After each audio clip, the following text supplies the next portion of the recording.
the good seed. The fruit of the good seed will grow. Where good seed is found, sister, keep on sowing the good seed. For some of the good seed will fall on good ground. The incorruptible seed is the infallible word. It bears fruit when it's planted in fertile earth. When you're sowing the seed, some will fall by the way. The birds from the sky will come and take it away. These people listen, but they're not receiving. They show up just to be seen. But don't be discouraged, brother. Keep on sowing the good seed. The fruit of the good seed will grow. Where good seed is found, sister, keep on sowing the good seed. For some of the good seed will fall on good ground. In a field full of stone, no fruit can be grown. When the word goes in one ear and out the other, it's gone. Many people are torn, they're being choked by the thorns. Life is squeezing their faith, keeping them weary and worn. They get the good seed, but choose not to believe. And you cannot make them change. But don't be discouraged, brother. Keep on sowing the good seed. The fruit of the good seed will grow. Where good seed is found, sister, keep on sowing the good seed. For some of the good seed will fall on good ground.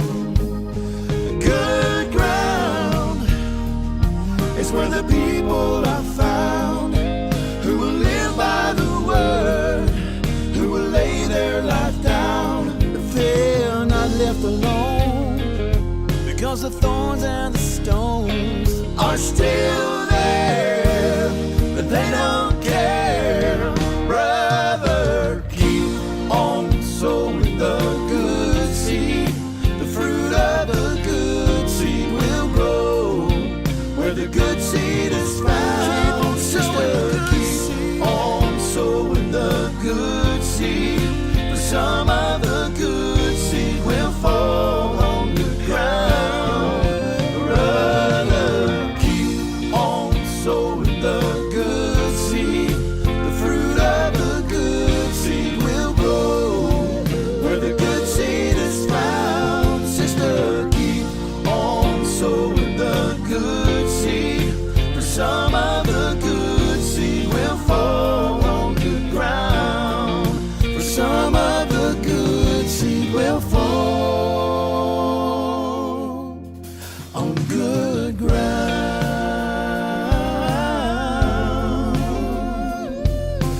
People keep on sowing the good seed.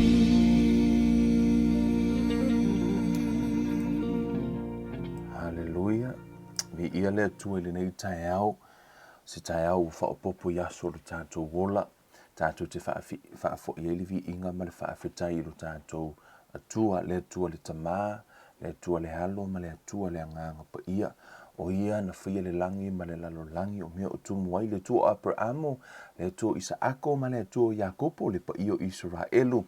Yesu Keriso le Nasareta o te whaatalo whatua i le pa ia ma le mamalu si tātou watunuu.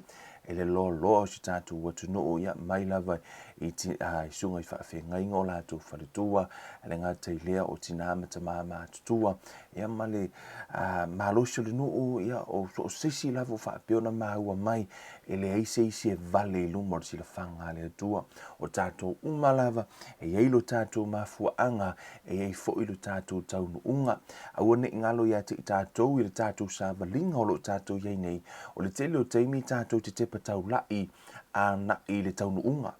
ai au ana ingalo ia te oe i le atua ia te oe tā ua ia te oe le taunuunga o le atua e tā ua ia te ia le whainga malanga o le tā ua ia i le atua o le whainga malanga alona atalii mo lona awhawhine i le o langa le nei o aso umoro tātou wola e tā ua i luma o le atua. O le mea le nā le nei tae au, le nei o tātou au lia mai le nei tae au, le mana vahina o le mana vaola mai le atua. Le o tātou toe a fisila whai fo ia ma tātou toe mafuta fo i lunga o le nei lau pepa ia a whai le i mo se awanoa na e au waitu sauninga le nei tae au ia a whai fo i o nā ua mo le awanoa te mafuta mai i whai tālo whātu o Kevin Uruiva le nei ia ma tātou polo kalami le sauninga le nei fo i tūla a veo se sao e se upu fo i lulu. Amen. Whamaditala le whiongo pa ia le atua faith comes by hearing. Pau lava leo le mea tātou te maua i le whaatua o le whaalongolongo le upo le atua whamari whetalai ngā Yesu e le o na o mea ai o lai se tangata. A o awhionga ume tu lei mai le i whafonga o le atua. Amen. O le upu lea le atua. Hallelujah. E tā ua ia te i tātou e le ngata e pio na whawhana o tātou tangata i le tino whaapia fo na whawhanga o tātou tangata i le anganga. Amen. A tātou whawhanga o tātou tangata nei whafo i le tino, ia matu a tau sami, mea ai pāleni, ia wa ai singa o whaskalo, ma singa o whaswhai, ia whatase i fo i masina miti, po sau whalai e lengi. Amen. E tau sia le soifua malolo ino lo tino lea, hao iai le nei lalulangi, ia matau mafo fo i si puvai, ia mawhai o na ato atoa lo malosi. Le ngata te tau mafa ai te ino te tau sami ma e inu foi I fa manu ya nga le tua a I le tino fa pe na fo I la le tatu sa valinga fa le nganga yoi a wona I tau no na tasi se aso te ai I me ai fa le nganga a wa tau lava na o le aso society halu te tau mafa e longo winga ko o kulisia sa wa yo woti lo wanganga yo po makwa ingi valo wanganga fia ai ma tua o lo tino o le tele o taimi, e o lona e le pe umar vai aso e tele ai. E te whaalongo kunga ki sa vari o kunga o piwa ki whala walu fo le o mana tu aso la sa maua ia o le dehydrate fo le wale se vai lo tino. Aso la o whinga luenga fo le il tele o taimi fo le ingwala o kofe fo le wangalo ia tau na inu se pu vai. Halo alua, o matua I matu tu walo tino le se vai. Ke le lopo o tupu ia te oi. Ai lisia so nga lai fai unga luenga o lai fai ka pe kal farsa la ke fai la unga luenga fo le sole fai ko sole sia me pesi siva mai me la wa ai vo le wa ko so o la ku vo ngana mo ni va ai o la so na la tenga lue o lai fai le o ka pe kal mak farsa vo le fai ngor ka pe ka la ke pisinga wa la fai la ka pe kal so na sole e ko sia la wa ai vo ngana pesi siva me vo ngala o fa ku so to vai Wile kuale ia le ambulance sa rush sa kulo male male ambulance fo le akula ia ave u fale ma ave ku fale ma kuale ai ia se vai le kingo wa makua I o vale le un kofe male ai o kisonga o valo un kofe ale un so vai ole winga la utala fa pe na fo ila le tato o langa remember na la no ta ua sa unga lui tonu o fa true story lava fa pe na fu tatu tangata lo lotu te mi nei te le tangata o lai lo lotu le te mi nei wa makua I pisi ai pisi fon kakalo makua I pisi ar kelo mea ai ngalo nga fanga le ai ngalo na fanga tangata e ta ua te ta ua uma isi me uma na remember te talo na ta no ile tua pa ta ua foi le ale fanga oe e tau mafa ma e inu ye se teimi te no foi lalo ma e fa longo e peio Maria na ia fili le me sili e no foi lalo ma fa longo si fanga uma na fanga ona e no fola ia ma e toia meditate le upo le tua pete mafau ye se e inu le mamalu le tua e le stanga te ai le inu a ua tau nana e tau mawhale upo lea tua ai whaatanga fo ile nganga pa ia tea e na te lilini lona lana whao unga ia te oi ina ia mawhai ona ia o pāleni lea le tau sami le upo lea tua a whaatasi fo ima lea ma le whao unga lea tua molo na nganga pa ia o inala e te inua i lea i le sosia o lea tua amen ona mana ia leo lo wola wha lea nganga Amen. Vi ia le tua le nei tae au, la tatu talo na osina a toi pa i le upu a le tua e whai ma wha manatu pe no whai atu faith comes by hearing. e le tu wala u yanga luenga wa o le lulu saito fa tasi ma le atua ma le tele o na le atua o mātou ia tu ina fo i mātou e le atua i lungo le nei platform e fa apeo na la unga ina ia ma lulu fo i le upo le atua. Amen. A faina e tau sami o i le fa le nganga i orto e kalesia ia le ala e t-shirt ma ia po le fo i la e inu fo i sina fa ma yanga me le upo le atua. Amen. Let's pray. Heavenly Father, we thank you, Father, for this lovely morning. Lord, we glorify your name in the name of Jesus above all names. Tama mātou te vi ia oe lo mātou watua. Lea tua ele ise a matanga ele fo ise ngā taanga. Ele ise a matanga o lo poto ele fo ise unga. E o fo i lau upu ele ise a matanga. Ele fo ise unga e whaava vau oe le alefa male omeka. Tama i le suafo Yesu mātou te watu ai. I lo mamalu au mātou iai le papa o le ola tanga. Tama mātou te vaava ai atu ia te oe lo mātou watua. Ma mātou vala au lia lo wanganga pa ia tama se i wha malama la upu. Nga lue lo wanganga yo mātou loto. Whaia se suinga yo mātou tangata. Aua ni tauna ona mātou whaalongo. A yo mātou whaalongo malangona tama lau upu. Aua ni ngau ia le ti apolo lau upu. Ma yo mātou loto. A ia whaapeono ona pa use ele lei ia pala. Ma ia fua ma iaise mea le lei. E vi ia haile tua. Whaamanuia la au fio le nei aso. Ono le suafo o Yesu Keriso o mātou wole ma wala au tuai nei. Amene ma amene. Hallelujah. Ua o whaulu talaina le fe au o le nei asusa plant a seed. Amen. Pe toto le fatu. Si o tātou vaai. O nei. E whaisi tā ua o le toto o le fatu. Amen. I te tono le tusi lea whamere tā la paulo. A wā o le au whai ngā ruenga i mātou whaatasi ma lea tua. O outou o le whaato anga lea tua. O outou o le whale o whai o lea tua.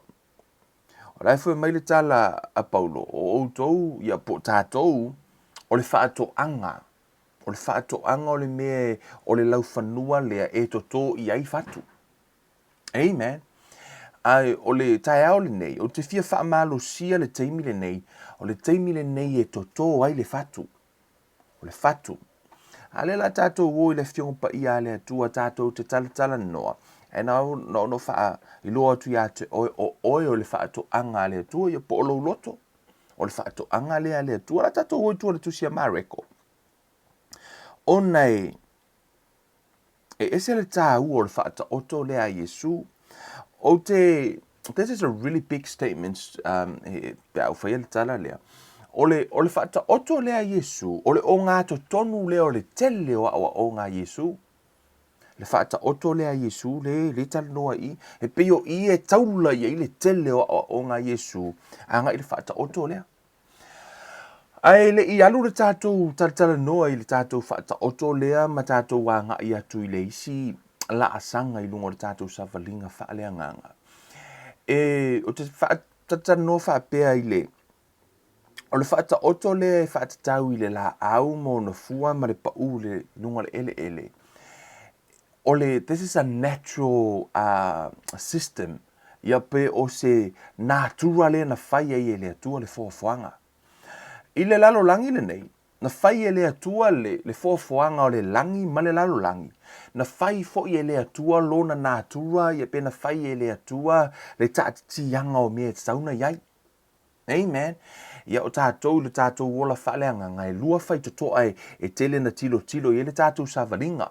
O le whai totoa e whai ingoa ino le blessings, ma le whai totoa e whai ingoa ino le miracle. Amen. A o le tae ao le nei, i le tātou savalinga whaleanga ngai tele na tātou va ai, i whaamanuianga le atua, ma tātou va ai fo i miracles a le atua. Amen. To tele la i lātou e nau i miracles. Te o tele tangata e nau i vāvenga le atua. Let me tell you something. O vāvenga le atua, that's not God's best. E le o le mea sili le nā i le atua. E le sili i le atua le mea ta o le miracle. E sili i le atua le mea ta o le blessings. o le pesta le atua, o le blessings, o le miracle. O le tele lau taimi, I tutonu le tuspa ia. E te vaia I miracle, ia po vavenga, e mafua ona faise vavenga, ona ua, tele ia ni lu I tau po ni crisis o fea ngai matangata. Whainga malanga I sora elu.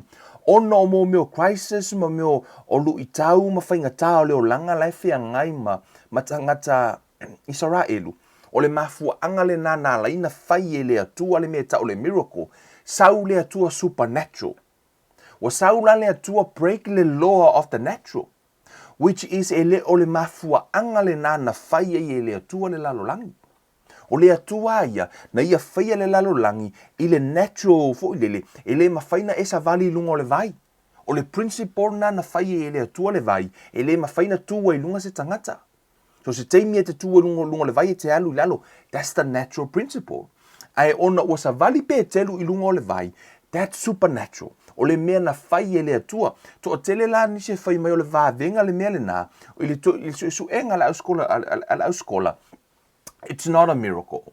E ilo la tau tali tonunga, o le ata lea le tau ma whai le atua e tau mai ati I tātou, le tā ua o le whaavai o le upu. Because I to tonu o le tusipa ia atoa lava, so o se taimi lava e te vaai e le mea tau le miracle, e mafua mai ono lea, e mafua mai ono o yeini ni afoi ni moni alu I tau o leo langa po ni crisis po se mea ua le tala fia ngai pero tangata leo ua levo na mai wa matua I le au ngai si tonu fitinga e au ngā lola I le tangata na le mea tau le miracle ai o le atua God, He's a God of blessings.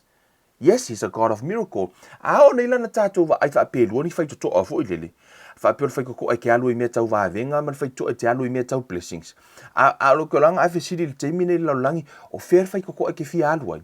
O te iloa whiri umar maturity e whiri e oilea. Whai koko of miracle. But that's not God's best. O le besta le atua, o lo wola le blessings. Amen. Fully supply. E le whaapea o le once tātou tanoa I le whatu le la tātou tanoa and then you will understand the wing o lau tala I le mea ta o le miracle ma le blessings o le ese o lo wola I le miracle ma le ese o lo wola I le blessings. Amen. O lo wola I blessings a le atua e afoi e o lau e ola le I le tumu I a po le fullness of God I a te oiro wolanga le nei fully supply e whaamanuia le atua I mea te whaia o laia I mea ta o blessings. Amen. E ese mai lai le mea ta o le miracle wa sau le atua break le law of natural le mea na ia whaia le natural ina ia tau ma whaia e breakthrough mai ina ia tali le mana onga mo oe ona sau le atua e whaatino pa that's not God's best for you e le o le best le na le atua mo oe o lo tali tonu ina ia sau le atua I miracle te mi uma no God want you to live I mea ta o blessing ina ia awana I toi o I mea ta o crisis I tupu le mafuena sau le atua breakthrough ma le supernatural. Amen. Tātou tala noa I nā le roan pa o le tā ua o le whaata oto le pēno whai atu le ale no wha o tala ina le au le nei aso sa to tō lo le whatu le taimi le nei sow a seed o te le o tala noa lai nisi lava tūranga I'm talking about the word of God. Amen. Whamele tala le tu se whaata oto lea ina whaalongolongo mai o le whetala Iesu outou whauta o le tangata lulu saito walu atu ia e lulu ai saito ia tātou tanoa la pe o paulo wala whamai paulo la tau la ufai whaatoanga o tātou o palapala ia tu ula paulo tonu I whamai le whetala inga Iesu whamai ina whaalongolongo mai o outou whauta o le tangata lulu saito walu atu ia e lulu ai saito waia lulu saito ona pau lea isi ona pau lea isi I le awala ono ane lea o manu felelei ua ai o pau fo isi I le mea papa I ti lava le ele sa ai ona tupu lise lea ia awa o le ele ina I ti walu wa ele la ua vela si ai ona mangu ai lea ona ua le ai ni a ua pau fo isi I le vau tuitui ua tutupu ae le vau tuitui ona fetine ia I lea ele I fua mai lava a ua pau isi le ele lei ua tutupu ae, ma tupu tele, ua fua mai, e tai tolu se fulu inisi, e tai iono se fulu inisi, a e tai se lau inisi. O le fatu, so interesting ia i le tātou wa ai whaonga i le tua le whata oto Yesu. Na whaonga i Yesu le whata oto le la au ma le fatu. Ona, this is a natural system. O le system lea, o le mea na whai e lea tua le principle lea. You can beat any system. E ma whai ona e beatinga le system lea onga. A wheo tātou le tātou te o lea onga hoi pioka ika yaso la ka lai o lea onga.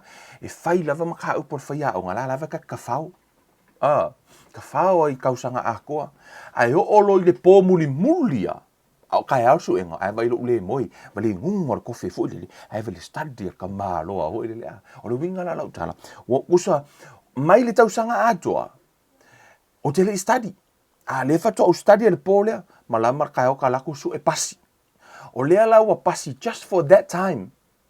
Pa wana le taimi, e o ma le taimi nei, ma kuwa i ngalo uma mea i ngoka o ngai, mea uma ia lenga e kangos kaki le po ngai kasi, le ima se me o toe mana tua.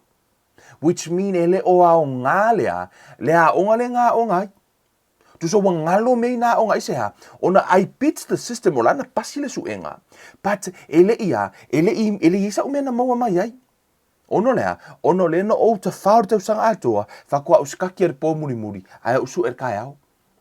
O lea la, pa ol mea nā le no uskaki, se I pasi suenga. E na ona pasi suenga, uma fu ilo I ngā e o marikemi le ima se menga koe angoi, mai makua kwa le koe ilo, a koe fisi mraka mikiri kemi makua ka le koe ilo a kari esea, because na le paua na le teimina, ele I nofo, it's not part of me. Ele a veo se mea na nofo ilo mafau sea, because, see, I can beat the system. Lau mawhaino o beatina le system lea onga. Ai o marikemi nei, ele o ngā vaenga ia wala kia nga isi mea ia nga le nga mau mea le o marikemi nge le whaftai le atua le o marikemi nge e ui ang ka whao ia le whao ngā inga le atua.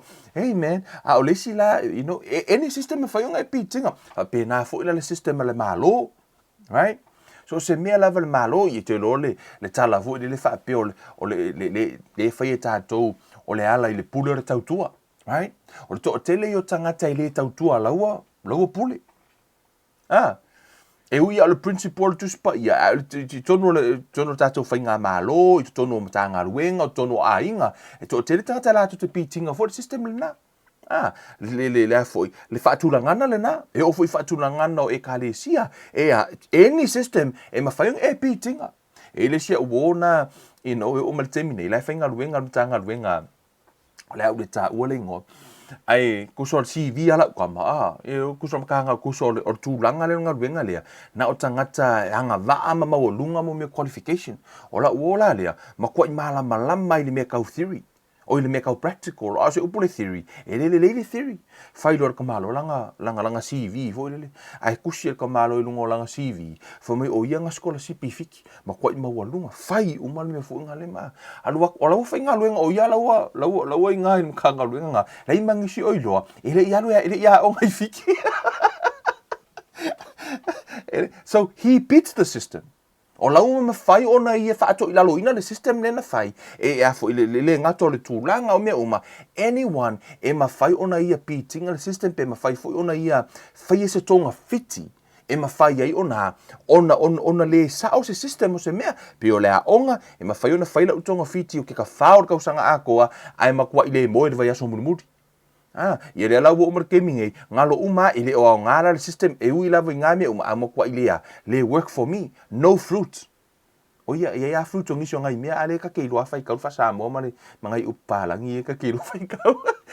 Whaatasi fo I la pe, fo I la o le system o ngā ruenga. Right? O lai ma whainga pita nisi, nisi e ki nganga le I o scholarship I angi mea, halau whaia lako CV ma mea uma ngei, kau ai uma iai mea o mea lako kere I whaia, awa ave uma work experience. I say, now vaku fru lako ngā ruenga. They beat the system. O le maalia le na o le tūlanga, saulo Yesu, ele I whaonga ina la Yesu se system. Tasi ala system ele ma whaiona e beatinga, o le natural system po le system na whai ele atua. E peila o le la au. Mena na ina mai e Yesu le la au po le natural system e fai ma whaata ita inga o le tātou wola, e fai ma whaata ita inga i le mālo le atua. Ono le mālo le atua, e le mawhai ona e trikinga, e le mawhai ona e a whai e se tonga fiti te alu e le mālo le atua, e le mawhai ona e whai se tonga fiti te mauaini manuia o le mālo le atua, unless you go through the right system. E te alu lava i le system na mai e le atua, o le mea fo ila le nā, e absolute le upo le atua pe ona tātou whai tautu i, na mai e le atua le system o le la au, natural system, ona e le mawhai ona e pitinga lea, i le natural system. Le la tātou tatanoa ai. Amen. Tātou toi fo i mai i, tātou tatanoa i le mataha upu lea i se taimi. Au te fialu i lunga i, pe o whai atu na mai e Yesu le system o le la au, e whai ma whaata ita inga o le malo le atua. Amen. I le whai upu e lua ono le si vaenga leo le, o le tala noa Yesu le whata oto. Fo mele tala Yesu le whata oto lea. Wa ia fetalai atu foi, o le malo o le atua, le o tala noa Yesu le malo o le atua. Amen. Na tala noa i le fatu pe no whai atu le wa mai le la au, e whai ma whaata ita inga ona i le ma whai ona e pitinga le system o le la au. Le la tatu tala noa i wha mai. Wa fetalai atu foi, o le malo o le atua, wa whaapei o le tangata wana lulu ina saito i le ele ele. Lea wa tala noa Yesu i le fatu, malea, male ele ele. E whai ei lea, e whaatusa i ei le malo, the kingdom of God. E whaatusa i lea, i le lulu saito, male saito. From the beginning, mai lava i le amatanga, o le system le na, e le sui e sesi, Noah, no seed, no crops. Le aise fatu, le aise la aupe, le aise se lenga. E le mawhai lava la ona suia le mea le nā. E le whaape o lo ta whau, a e sau e mana o te sele, e le mawhai ona e whai e totonu o le mālo o le atua. You cannot do that. E le whaape tātou te ta whau leo langa, e tātou te le fōai, tātou te le lulu, ai tātou te tau mawhai na tātou mai a sele, o kou luaka ngaka fo i ngar ka whau ngar turn up level te mea ai. Amen. E mawhaiunga e whaia mea ngā laulangi i le mālo le atua. E le mawhaiunga e whaia. E nis tangata na ta whau iaso o le vai iaso. Ai saingi ar kokongi as whali le uma. Tu sora, o lai to tongi lava ngā luenga, a lai ka whau. E le o whai ngā luenga, e le maoni, ai lai lava kokongi lava lea. E mawhailana e whaia le mea nai laulangi. Laulangi le nei, e mawhaiunga e ka whau fast furu i kula, ai kokongi a oe pule. E mawhainga e pitinga system na, i le atua la malana upu ma le malo le atua, e le mawhai ona e pitinga system na. Le mawhai ona e ta whao i lo ola wha le anganga teimi nei, ai e wha ape te sele se mea mai le atua. No, e le mawhai. Asia, mea le nā wala ina whai mai Yesu, o le upu a le atua mai, o le malo o le atua, ua wha apei. Wha atusa lo Yesu le malo o le atua, i le natural system, i a po o le la au ma le lulu saito. Wai, o le system le nā pia no whai atu, e le mawhai ona e skipinga le principle o lea, o le system lea. Whai mai la ia, ua moe foi o ia i le po, listen, maa nei ia i o whainga Yesu o tala. Whai mai, ua moe foi o ia i le po, mala i le au, le tana nore tangata, tangata le na lulu ina le saito.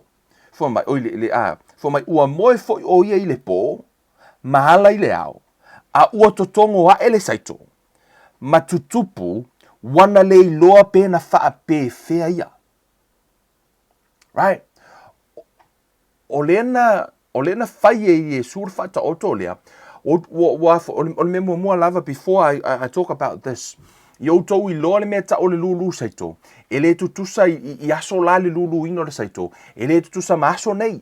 O aso nei, o loo wha o ngāre masingi o kako wō, eli le saiko fo i eli le meo le pathway fo i eli le meo, ia o laua koko fo le masingi, ma wha kūlanga le mea ko ele seed.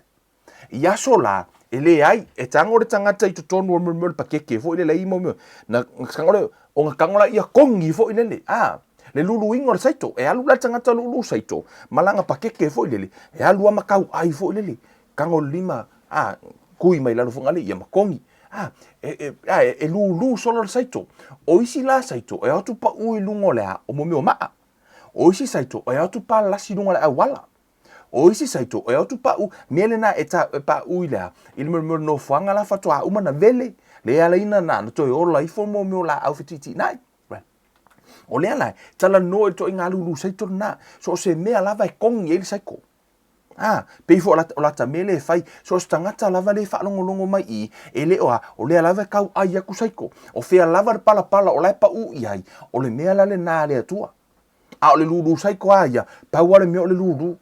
Pele leika ngaka pele anga, lulu pe ai sea, ono o le teimi na, o le tala no tus pa il to inga lulu saito na ona tanga o to tono paelo, mai lunga saiko o ngā tongi la ia fo ilele e whata ape solo saito o kele alau saiko aku pa urunga la awala o isi saiko pa urunga mo mio maa o isi saiko aku pa urunga le pala pala le alae o le mafua anga le nao le whamatala Yesu le wha maina lulu le saito o isi lunga le awala o isi lunga le papa lai tala no Yesu le a ele ese ngau o vaengo le lau whanua le ana pa u yeli saiko le so ngakongia na lau e maua le ata a tō lea o lulu ngā saito. Sauro le i, le lai tala no Yesu whata o tō lea, o le malo lea tua, whaatusa lo i ai i le tangata le nā, whaatasi e ma le saito lai lulu. O le principle lea, e le mawhaina sui e seisi. Fue mai la ia, ua moe foi o i le pō, maala i le au, a ua totongo wa e le saito, ma tutupu, wana le i loa pēna whaapewhea ia. O le mea leo le toto le fatu i totonu o le lau ele, ele isau mea e toi whaia i ai, o le pa ui totonu na, o lala e te ngā aso uma, e te le o va aia le taimi mua, le fua o le fatu le nā, a lau i totonu o lau loto, e alu aso, sau aso, o nā, o wa a matana tangia mai le fatu le nana pa ui lau loto. Ona ele mawhai, ona skipi, e sesi le principle lea, a tonu nana e whaitau, my God will supply all of my needs. A la lawe ke whaakari, ele o meetinga ele atua o needs. Ona e whesiri la ia, wale work le upo le atua. Wa ngā me whakua e whaalongo le upo le atua ngafi, ai expecting ai fuangi. Si, ele mawhai ona e whaalongo, ma ea, tau mawhai lawa ina ia fuar teimi na. Pea no whai atu. Blessings and miracle are two different things. O leo te tala noa atu le mea ta o le blessings. O le blessings o lo wola ina leo le principle la lea tua. And you will be fully supplied. A e ola e tusa male ora pe te ola fo i e tusa malea. Male whaatulanga ina o le system o le tātou wola i leo langa le nei. O lai te ola i whaamanu yanga lea tua. Amen. Lai te ola i whaamanu yanga lea tua. E te le ola i se vāvenga o lai te ola i whaamanu yanga lea tua. Amen. E se tasi au nā lea tua ke le i o langa wharisa, ke le langa ministry, ke le i o langa ngā luenga, ke le wharisa. O whaalongo tua whaapel tala anisio tangata e whaile au nā lea tua. O le vāvenga lea tua nā la ina mawhai o na whailea. Le whale na. E whea kua whamarikala whewhe au. E le o se vāvenga lea tua. No, it's not a miracle. Ana whaapeo se vāvenga, mangue kako ke whiala marakai au, o ke ia kako o kunga o loa kuu mane whale. E a whunga lo, o whau, kangoale a kua whau se ia whale. That's a miracle. E whamarikala whewhe au, no, he leo se vāvenga, it's a blessings. Because of years, o le tele o tausanga o lulu, ma whaatua tua i lea tua. O le tele o teimi o lena a foi lango i le tua ma ola ina principle le tua o le lau fua mai sea ono o lau ola i le whaamanu yanga o le principle o le upu le tua ele ola i se vāvenga te le lau teimi o tātou fo mai o le vāvenga but it's not a miracle, it's a blessings ono o lau e ola ina le awala na whai mai i le tua le malo le atua, malana mio tonu, o le me tonu le malo le atua, o le ale me tonu le malo le atua, e tonu le malo le atua le fatuea, e te tōre lau ele, ona moe la ia, ona e tuu le taimi se i ola i foile la au. Lea la tala no, ele tusi lea o le principle lea, foi mai ua moe foi o ye le po, maala i le au, a ua totongo a ele saito, matutupu, wana le loa pe na wha pe fea. ole e tatau ona pa u le fatu le ele. Oh, you know, it's so interesting that tasi o engala o scientists. They discover a seed over 1,000 years. Tele o si dia le afe tausanga. Le matua o le seed that discover initio lea o le au scientists. Ai fa mai o le taimina o latu tu ua ka ngofi koi ko le seed le na. For me, the moment they put that seed I lungo le palapala, for my few weeks, aiola le seed lea. Lenga over 1,000 years. Yeah, ai le tutoina. Si, o le seed lea, a fetau sanga, le ima se mea na tupu ai. Anti o le taimina, tu ua I lungo le mea ta o le palapala. Fa pena foi le upo le atua, e mawhaina afe tau sanga le upo le atua, e le ima se ao ngā ia te oi. Se I longa lava e pa u I lo loto.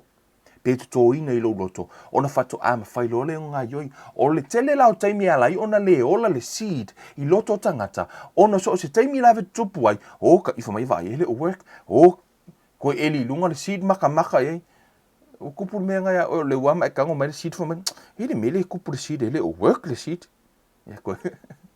A fe o ke mi umai fai mai kango a se imele seed la lo mai fai mai ele work ke no lau kala e o umale o langa ngai ele o la nga seed la ngai fai mai kango ave ese mai mal pala ai o le mea taua ta ti ai le seed le pala a ur ko lo kea po le a lava la ni lu itai o le o langa e te no fo no believe o lo tari tonu yai o le ta ti al na o seed lo roto ke le ko lo kea po le a lava se fa masalo salo ku mau alo kat ko ngunga no. The word of God says this, o laua matua I mautu le seed. Amen. Fa mai fai upa luas fumaluanu. A wā ua tupu fua ia I le ele. Fai upa so ino fai upa mai. A wā ua tupu fua ia I le ele. Amen. Fa mai la ia. E mua o na lau. O no o le ilo na funga mai. Muli ane foi. Ua iai sai tō matua. Hallelujah. E tolu la asanga I e taha ua I. Right? Fa mai e mua ona lau, e le mawhai ona e suia le principle lea. E le eise mea e tau o lea, o se saito e te toina, e ke fia eli lunga, ai ke uola. Ai a ola fo le saito, aua na e expectinga le upo lea tua e ola, o na saula I o le saito ua matua. O so sa o le saito ua matua, no, e iai fo le la asanga o le saito. E mua lea, ele I tango Yesu tau mai le principle le ate tatou, ina ia mawhai ona tatou skipiinga maenga leo langa. So se taimi e ile upo le atua, e mua pa ui lo loto, ona whato aola la, ia aola le upo le atua I lo loto, e mua ona lau, mua oso mai lau. Amen. Na uola. Ele eise mea ka olea, ko kore saiko, ai oso mai ele saiko, ai le oso nyonga lau. O le principle, every seed e koko, e ka kau lava na mua mai le lau. Si, ele suia e sesi le mea le na. It's a natural, ole natura le na. Amen. E mua mai ao na lau, no so le malea fo me la ia, o na o le ilo na funga mai. A matalola ia wa tupu, ia me va e kulowo mai o na funga. Aia, fo me la tal juspa ia, muli ane foi, ua iai sai tō matua. Fato a mauarola I o le saito wa matua. O le matua la na o le saito, fato a tau nua I lo le meta o le selenga. Fo mai la ia, a afu le saito, o na sele loa lea, a wa ua o yo na poe sele ai. Praise God. Amen. Hallelujah. Praise God. E iai le selenga I le upu a le atua. There's always a time of harvest. A iei le teimi tāua o e ao na tātou I loa. E le tātou fō launga nei, o tātou e mai ko wave uma mea ai. O le tele o teimi e instant uma mea ima e instant coffee. E le isi si e koe whaakuse o ngā umu e alue whaise coffee. O mea uma e peye mana o tangata ea e miracle uma mea uma. Pau o mea le mana o tangata ta talo tu nei saule atua kau ai mai kupe. They all want miracle, but that's not God's best. Ele o le best le na le atua. O le best le atua o blessings. When you live according to the principle. O le miracle e saule atua e breakthrough le natural ina ia mawhai ona heal se tangata supernatural. Supernaturally heal se tangata. Ai ele ole pesta na le atua, ole pesta le atua, e mana ole atua ina ia e ola malolo ina for the rest of your life. Lai mana ole atua, awane I mai Kevin from day one, se I ho o lava ile aso and what way Kevin, ele mai Kevin, ole pest le na le atua, ele o mana ole atua e mai Kevin, ona saule ole atua e breakthrough mai le miracle, ina ia mawhai ona, that's supernatural. Ele o mana ola le atua e ola Kevin I me tau miracle. O le mana o le atua e ola Kevin I le loa po le tūla fono o le natural malea ma meo blessings. Le whaamanuyanga. O le toa tele lau tangata e mana o I le mea leo to tōnei ai fua mai tae au. That's supernatural. O le mea le nā e supernatural. E maa fua ona supernatural. Wa sau le atua e break lana loa. Wa o le atua na whaia le law of natural. Wo tova ai le gravity. Ua whaia le atua le lalolangi, na whaia le atua le mea tau le gravity. So os tangata lava e whanau mai, reise keiminga e moe le moenga, ai alai whorkai au o laua e lunga le ceiling, ua reise mea tau se gravity. Pe o tangata I o le masina, e o atua, o laua le reise mea tau se gravity. Mea nā reina le mawhai ona tutu le lei awa, whele lei lunga le ea maa. Ai sea, o laua le reise mea tau se gravity. Ina ua whaia la lalolangi e le atua, e whaia le atua le lalolangi, whai le tūla fono le gravity.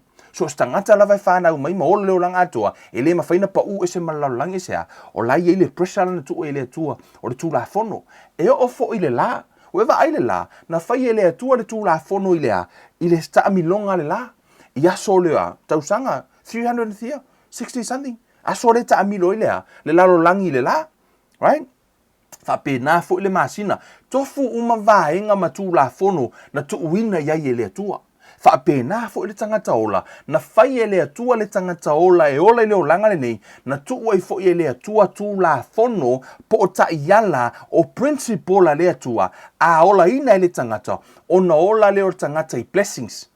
E te le mana o mia la ni miracles. Ona o miracles e tutupu mea tau o vāvenga ina ia mawhai ona breakthrough le atua. So se taimi lava e whaalia I le atua me tau vāvenga, e mafua ono tangata le tali tonu, ta unbeliefs. O tangata le tali tonu. Amen. A o le mea lai mana o le atua iai, ina ia e tali tonu. Once you believe, e te le toi ola lai ni miracles. O le la e ola I blessings. E le whaapeo vai aso o mala e kakalo I le atua I miracles, pe o la aso fori aka ika. O kaimi umane I saka kupe le atua. Saka kupe ia sa ule kua breakthrough mai. Le atua, saka kupe o le lava la kwaswa. Breakthrough mai le atua. Aisea, lai sa ule atua e perform le miracle. Ai le o mana o le atua, ka ke strako afa pena ia so uma, o vai aso uma, le atua, ko kakangi I le akua. O lai mana o le atua, to fully supply, to be a bless, e bless. O le meta o le blessing, o le meta o le lack nothing. Amen. O lo nofo, ala lava le supply, fully supply. O te le o toe mana o mia se miracle. Ala me le mana o mia, o lau te ola I blessings. Amen. O te le o toe mana o mia le atua in areas of miracle fa malo loa o sea. O la lava wa o ai le lei, ma o lau o tausi le lei lo utino me ai paleni. O la lava o la soifua malo loina. O lau o la blessings ale atua. Amen. O le pest le na le atua. Po ole naunga na le atua. Ia ola lana whanau I le pest o lana upu. Te iloa, o le tele I o tangata o Kirisiano o le teimile nei, ua nau lava I miracle. Let me tell you something. A whai te fia te ola I miracle. I'm not saying e whaapeleanga miracle, no. But ia e ono saila, o le a e facing crisis every day. Crisis, ia miracle. Crisis, o le a e whea ngai lava malu I tau, ia umalu I kau, ia oso mai saule atua e breakthrough mai le supernatural. O le wa saule atua e break le tū la fono na ia whaia I le lalolangi le nei, ina ia reach mai e ia te oi. A ua umana mai e le atua blessings o le principle, mai tala tu spa ia, seek ye first the kingdom of God and his righteousness. O le mea right I le kingdom o le atua. What does that mean? Le principal lea le atua. E right la le principal lea. Pe ano whai atu. E le ma whai ona e trickinga le system lea lau. Asea. E lea o le natural lea. Sow seed now. To o tele o tangata. They believe for healing. Tele tangata o laua, I'm not saying this to offend is tangata, but to tele nisu tangata, la tau te o laua wale mawhai ona I strong fitinga. Now they believe for a miracle. Laua mana o le vavenga, which is ea, e saule atua ea, e perform. I'm not saying ele saule atua e perform ono o vavenga o le atua lau saule atua e break le law le natural. Ai o le winga o lau tala, ana whaapea la o lai ei le upu a le atua I totono lona loto. By his tribe we are healed. O lau ei le upu o umana plant. E tupu le upu le nā, ele mana o mia se miracle. O lea mea mana o mia, for me tala tuspa ia, through the laying on of hands, the sick shall recover. E toi recover lava le tangata. E toi back to normal. I say o lai live with blessings. O lau ola le upu mafua mai. O la te ola yaso uma, a ona te iwa ki ngā ulu. You believe God in His word, and then you recover. O lea lava le mai, se ua tupu se mai lo tino, you believe God, and then you heal. Heal means it can be 4 days, or 2 days, right? O lea heal. O le tele la o tatou te mana o supernatural uma mea uma. Ai ole upa le atua, o la ye le principle na mai le atua, when you start to live with His blessings, e te le lack. E te nofo, o la e te ngalue, o la lava e fully supply le atua, e te le mai. That's a blessing. Amen. Ai ole mea fo ole mai. Le eise upu tonu le mai le atua, ona saudo la ia, tau mawhai wala au le atua le miracle. Why? E te fiu le te talo I le healing, e le heal tangata na. Se ilonga e miracle le toinga vavenga na sea, because ele o yaise upu na toto I totonu. A fai ele yaise se seed, ele yaise meta o se harvest. No crops, or no seed, no crops. Right? Ele yaise me valea ile o langa le nei, e te ite iawa e sau sele se mea. Ai te le to ina pe ona o fai atu e mawhaina e pitinga le system la onga o le system na ngā ruenga e mawhai ona e ta whau tono le whase furu I tūla ai ko kongia o le pule nga e sau le whai me o le blessings nei o le mea nā ta o lea o le whai tonga fiti o la lai mawhai ona e whaia ile o langa ile tino. When it comes to God and His kingdom e le mawhai la ona e whaia ile mea le nā e le mawhai ona e sau e te lulu ina le saito lea.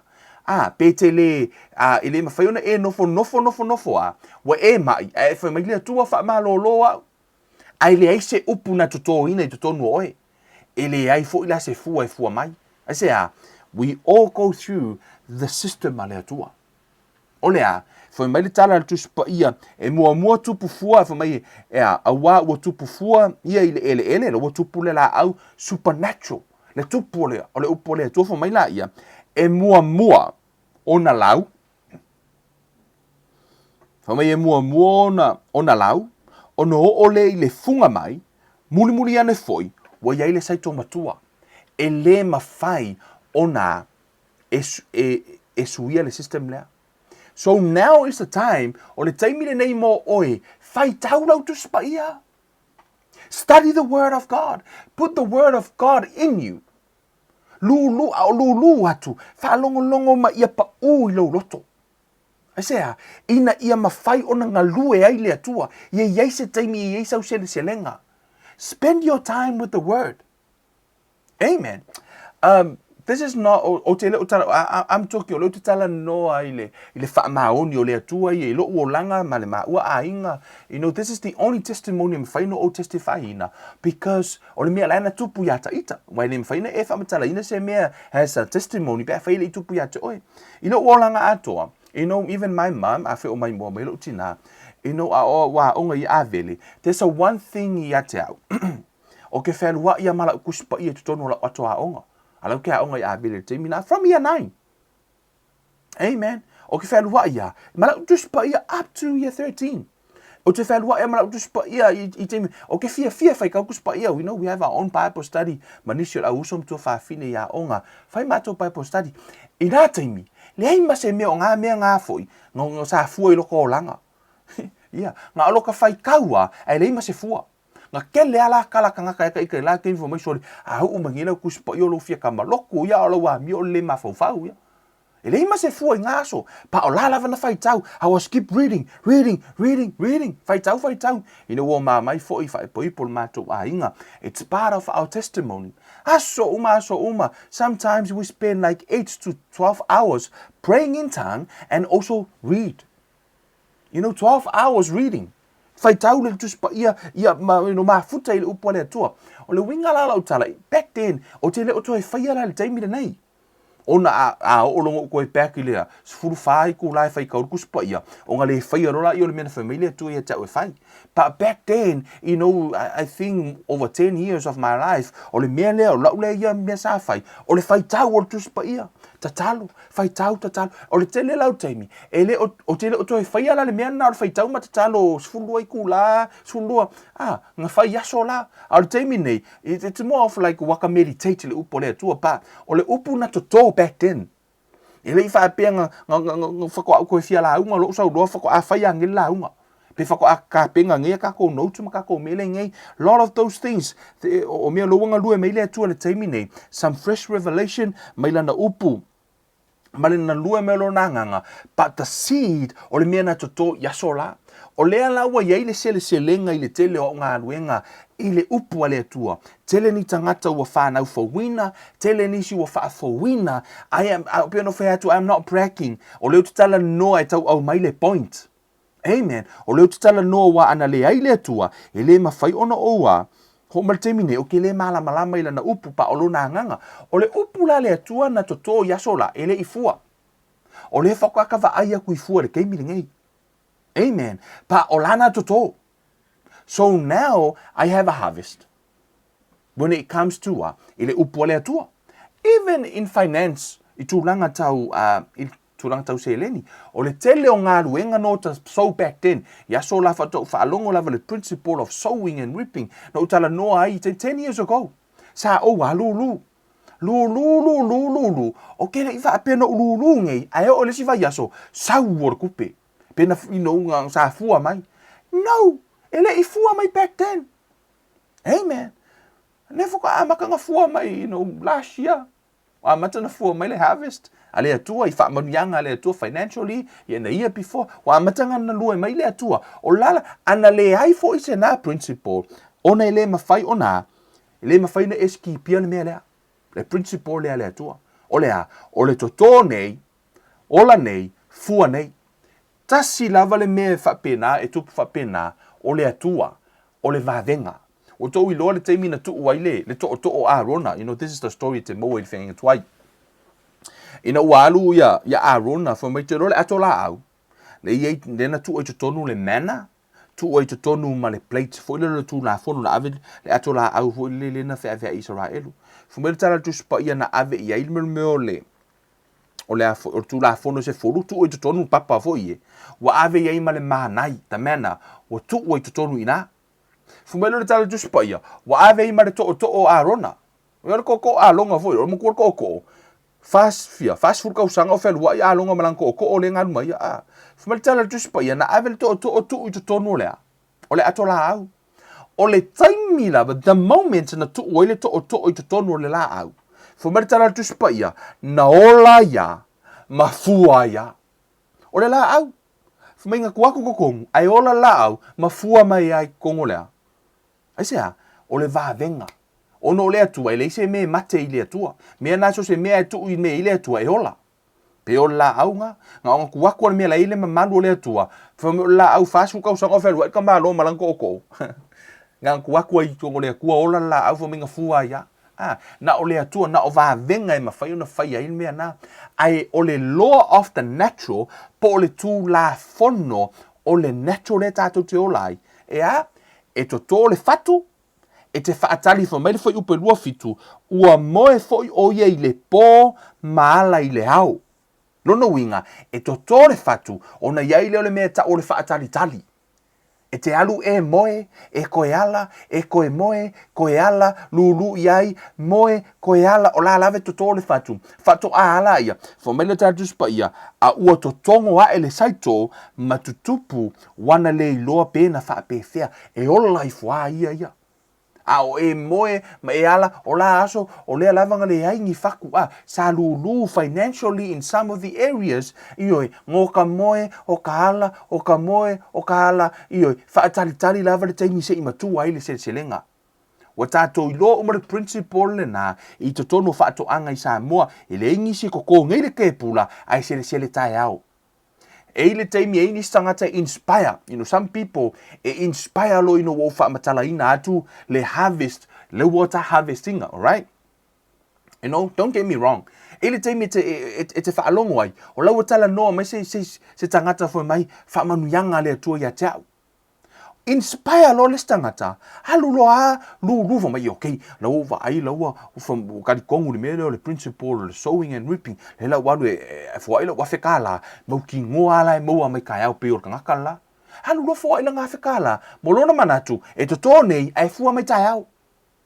Wanga ski pia le principle o le blessings o le go through i le system le tua the natural system.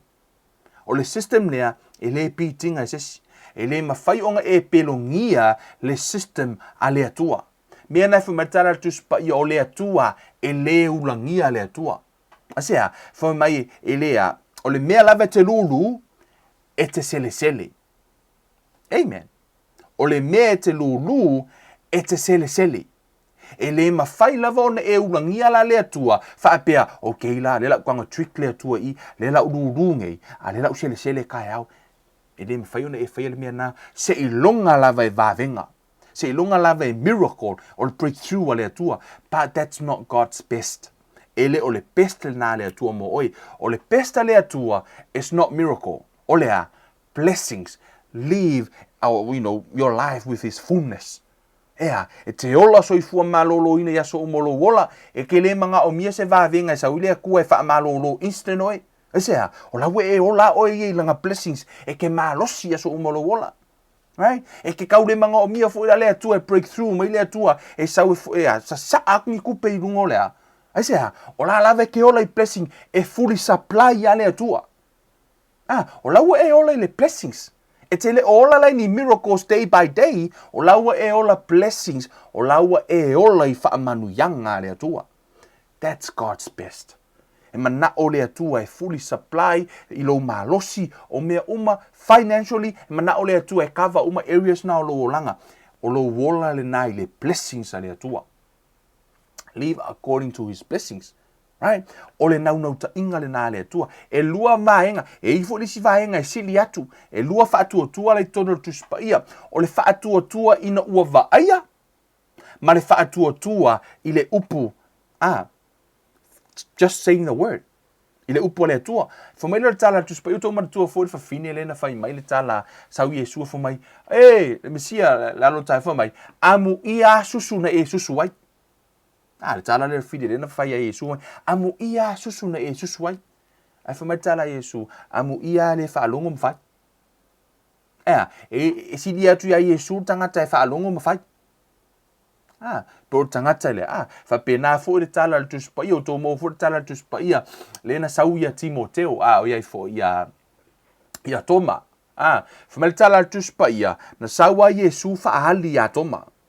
Ina ua whaali ato ma, fo mai lor tala ele u whamatala tuspa ia penga kango koma I onga lima, fo mai paol mea ming whapa uto ma ma vatu fo mai le alo le atua, ma tapua I lalo le atua, mai lor tala Yesu, ua e tali tonu ona ua e vaai.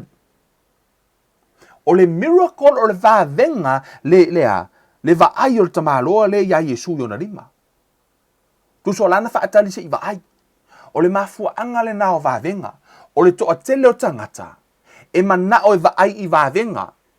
O vavenga, o le mele nā mō tangata le tari tonu. The unbeliefs. E mafua I vavenga. Ina ia mawhai o na tari tonu pe o toma. Fo mai tala Yesu, ua e tari tonu, ona ua e vaai. Ana le vaai lava timo ia ia toma. E le tari tonu, o le si tu ai ngā tari tonu le nā. O le toa tele lau tangata o le lalo langi, e mafua na whai e le atua vavenga, ina ia tari tonu e tangata le tari tonu. Ai le o le pest le nā le atua mo lana whanau.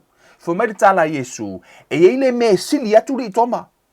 E le me sili atu le mea le nā o le whaatua tua I le vaai. Fo mai o le ha, o le tangata e whaalongo, o le tangata e uina lewa ai mai, ai talitonu.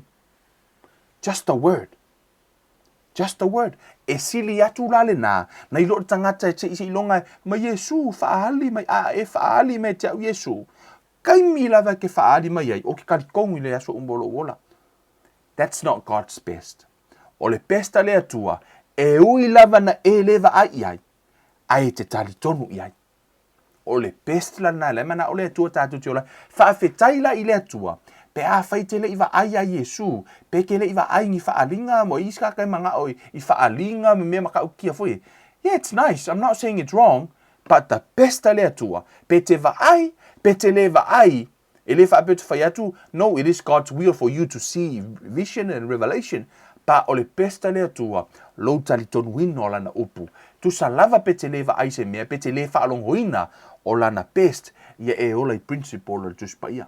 O le upu lea le atua, ia e to tō nei le upu i lo loto.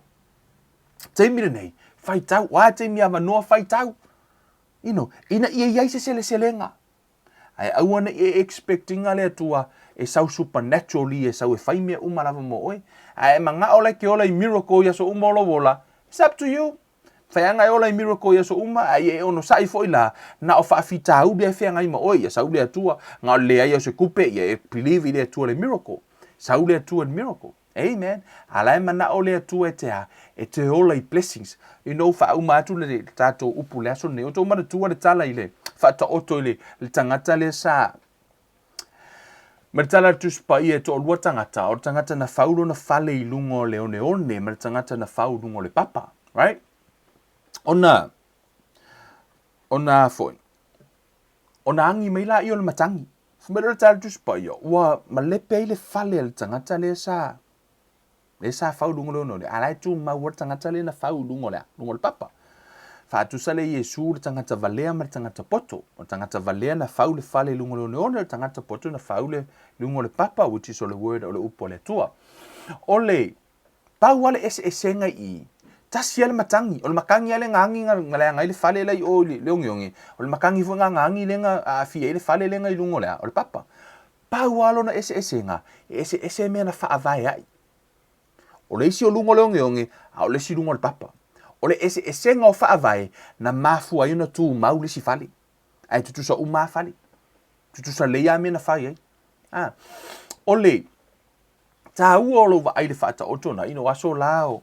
Aso la laika ke lai kikia. O le mako fale Samoa.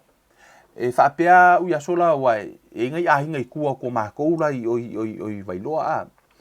E ila me vai kafe kua a o la inga kele a fama makangi e sau lunga le e pai lunga le vai kafe e a fia ila ngai a inga ngai kua ko mako ia o ngai a inga ia a fo le a malosi te mau a inga ia mai le fo ila se fale mau tu vo le wai pe e vai le pala i tuanga so se taimi a fa umai o ke loa au ia start from offer fa solo mai luma o le mako fale e pe o le fale fo le o mai umai tangata ngā kaimi o mai o e mo esi mako fale palangi fo le ia e liso la nga kau malosi ngā kaimi e o mai fo le ngai tangata o nei lo matutua moto i ina la mato nu ui sai tu atu ma si e o mai au mai luma lea fa ese mai tua ina au mai luma i mele le mato fale ono o lai mau tu ia pe o ngol fale palangi ma fale o lai kau malosi ngā kaimi ele kampia inga fale o ngai kua aya ina ua umala le matangi. Ina ua umala matangi le taimire na. Ia nga koe fau rola i o lako fale. Nga koe fau wha mau ku rola i. Nga koe avele i o tangata i o koe wha afo i o lako fale. To i ore lei toina nofo i lato fale. O laua mau tu o koe fau lei fale. E pe e alan o whamatala ina le tala na. O na isa o ongo te fia au maia. Wha pea le tato wola whaale anganga. O taimi umar tato savalinga. A tonu ele o mau tu o i le ola whaale anganga. Ele o mau tu le upua le atua ele o iese fua. A o lai na ona tupu whaafita auri malu i tau lo wolanga. Ona esa iri fesoso ani mai la ia pe te wala au mai e te au pe te wala au stangata for my Kevin. Ta talo mai mo au. Tu so lewa e sulu mai lo ufale. O lewa e sulu mai lo ufale mo sina mapusanga le nā taimi. Right? Pero tangata le lai lungolongi a whainga ma lepelo na fale ile matangi. Ele lope nga sulu i o le fale ai. Le ka ngaka lai mauku e alu e mapu ia i le matangi. A umala le matangi. ona toe faula I ona fale faula lai lunga le papa o la pa ole me ia mapu ma ir keimer makangi se uman makangi nga malia le lau sunga uman makangi o nga ko sura ia ko faula fale ke ngofo ai fa pe na fo ila le ale tato ola fa le nganga I taimi uma fo le o le tete fa ma lo sia tu le upo le tua o ina vai se vai nga ile I fua ilo olanga pe wa o la watu wai ate ona to le fatu o tua ilo malo longa ona efeso o tai mai le ia te au ia po nisi o laua masan o laua already ele fatu o tua ona sele atu la ia ilea ona vatu la io lea o lau fatu o tua tati tutu fatasi ai ia sele ina le fua mo welo malo longa ai sele ina au ke fa mo o kai mi uma ke mai ai sau ya Kevin fa malo ro pe ke alu se fai te au ai o le taimi lava te malosi ai o lau malosi ma lia lau susunga halu lele ko le ko faulo fale faulunga le upo le tua o inga mai a lau loa o sele me le upo le tua au te ola lango I lista ngata ai ola oi le upo le tua ia ola I manuia le tua right te fa mo a oi mo le taimi le telo taimi ina ubo tatu pepe fa le nganga le tatu savalinga to tele nisi na fatia ia masulu mai lai solo mai te talo o tele I fai atu fa peleanga no ono lau te malama I le teime malepe ai oe I tu ila malepe le fale na faua tele o fai lungo le upo le atua le te solo mai se fale o lai mautu mo le na taimi ai ho lo ina ua uma le na matangi na ai toi foi ma lie lo loto au ko foi lungo le onge o ngau lo malepe lungo le onge ia foi fau lo lai lungo le papa faulo la to faulo fale ai faulo ngore papa ma ola ia ma ola lola I manui o le tua ma blessings o le tua amen ia ilu I tau o tatu savalinga ai auna ingalo ia te oi le mafai ona suia principle o le natural system le tua toto fua mai fo mai tatu o tasi lava iai fo mai tala tuspa ia for mai ua moe foi o ia I le po let's start from the beginning for mai ua fetala ia tu foi o ia o le malo o le tua this is the principle of the kingdom of God o le malo o le tua ua faapei o le tangata wana luluina saito ele this is the natural seed compare Yesu le kingdom of God o le principle la le kingdom of God for mai ua moe foi o ia I le po maala I le ao ua totongo a ele saito ma tutupu wana iloa wana le iloa pe na faa pe fea ia elea te le iloa pau ale principle ua langona le upo le atua le taimi le nei o le ua luluina le nei I tu la this is 1 hour le na luluina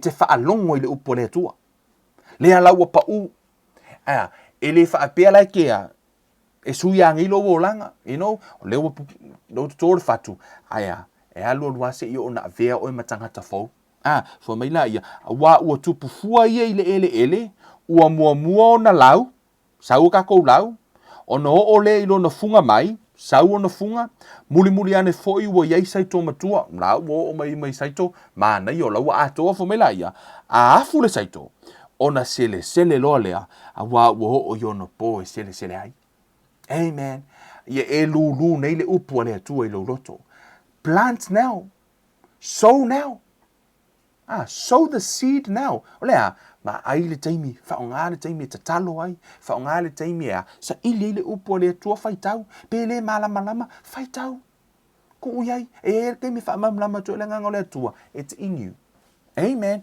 se yo o le taimi saule atu sele atu alaua mau atu le fua o le ono sai mau atu le fua o le alofa mau atu le fua o le faatuatua le fua o le faamoemoe amen saule atua man o laua vatu le fua aisea lana laua tele se taimi na totō na ola ona lau se ia o lava ina saule funga ma ho ina matua se ia o lava ina faile sele ngā le atua o le principle na o le malo le atua. Amen. Ia whamanuia le atua ia te o tō plant now. Tō nei le taimi, le nei, tō ai le fatu I tonu o lo loto. Le tua le mātou ta maa whaaftai lau upu whamanuia I sio mātou a inga.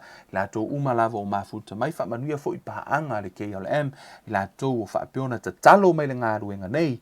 Whaapea fo I ono la tō lulu mai ala e tūlanga tau seed financially, Father, into this ministry tamata. Talo I la fio a o la tō lulu, ia whaapiona lulu se ele o ani hanganga o a foi ia ni vahenga le aho o iai ia le au nanga nei tama, a vea lea mō la tō tau I tama, le ngata I le lalolangi nei, ai o le malo foi o le langi tama, whaamanuia ia te I la tō umalava ia la tō ato, ia tupu mafua, ia whaapiona fua mai ia vi ia la ua fio, I le aso le selenga whaafo I le vi inga ia te oilo mātou o tua.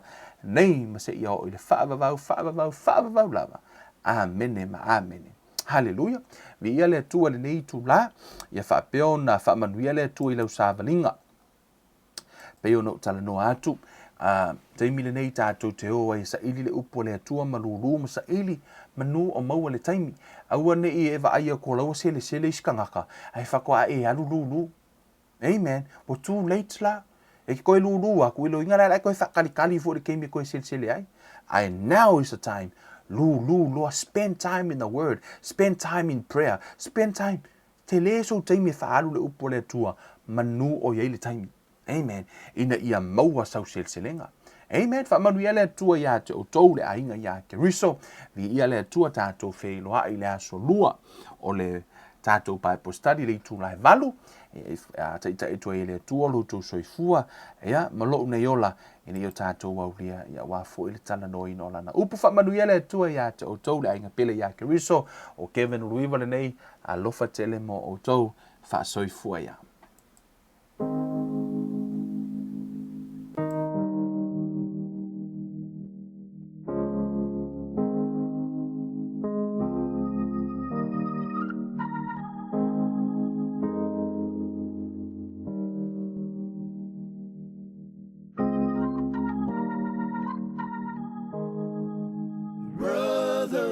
Keep on sowing the good seed. The fruit of the good seed will grow.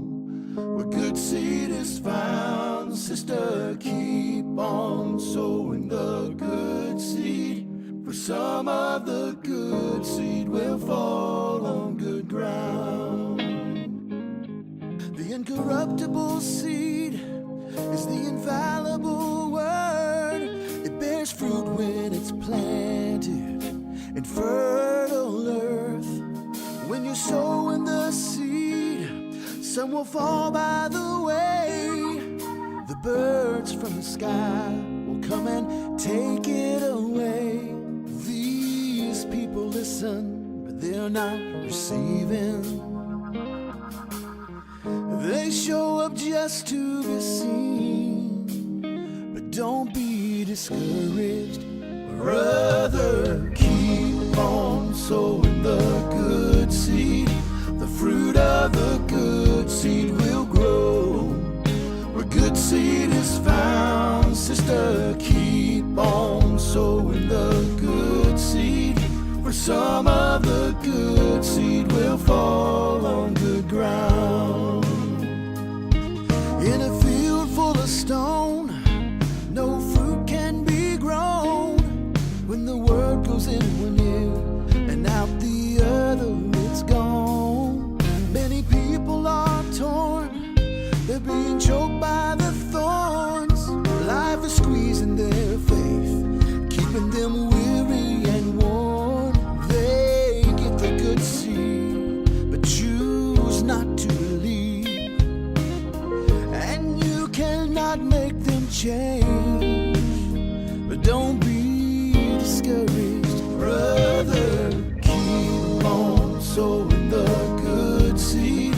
The fruit of the good seed will grow.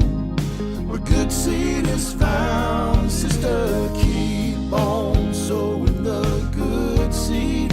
For some of the good seed will fall on good ground. Good ground is where the people are found, who will live by the word, who will lay their life down. But they're not left alone, because the thorns and the stones are still there. But they don't